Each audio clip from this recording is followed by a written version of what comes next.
they make me forget my name. What the hell you do, I won't remember. The dogs are out there having fun. Live look at Allen Garden's Off-Leash Dog Park. It can be great. It can be a lot of fun. But there are a ton of do's and don'ts. As a dog owner, I can tell you my dog's been the bully, and he has been bullied. So what do you need to know? Joining me now, Millet, a dog trainer with In Dogs We Trust, and Sophia and Pickles. Hi, they're so well behaved. I love that. I work hard to get them well behaved. Yes, you do. Okay, so I just first want to mention about the dogs and cars thing. This must drive you insane. Leave them at home, yes? I don't understand why you would risk it, and if they're your beloved pets, which they should be, why would you do that? Absolutely. Okay, let's say it's time to play. We are going to the dog park. What is the first thing you should do? Because not all dogs are suited for the off-leash dog park, are they? Well, first of all, I'm not an advocate against the off-leash park, but who should go? Not puppies. They should be at least 6 months of age. It's for friendly, well-socialized dogs that need exercise. Absolutely do not go if your dog is aggressive. And how do you know if your dog's aggressive? Because there can be some gray areas. Well, if your dog is fearful, growls at other dogs, lunges, snaps at any time, a lot of people think that you should bring your dog to the off-leash park to teach them how to socialize. No. Not the spot.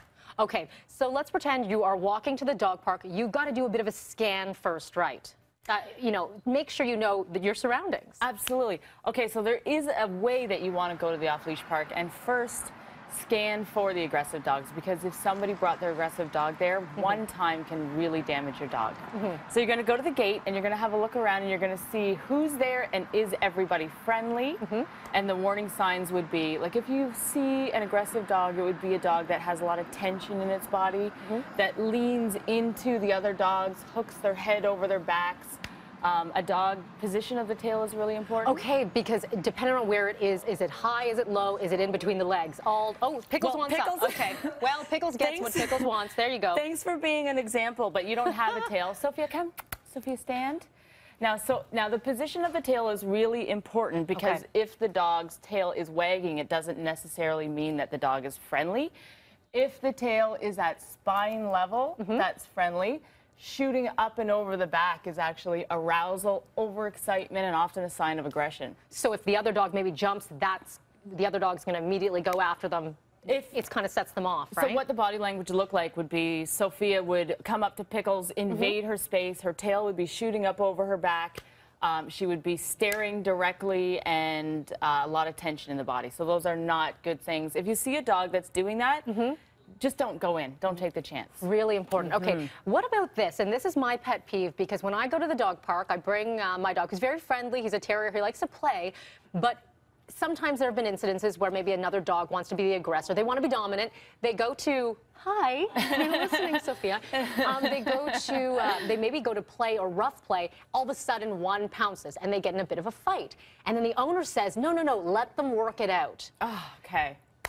I hate that, okay? Because you should never let them work it out. We're the ones with thumbs. We have bigger brains. We decide what is and isn't appropriate and acceptable.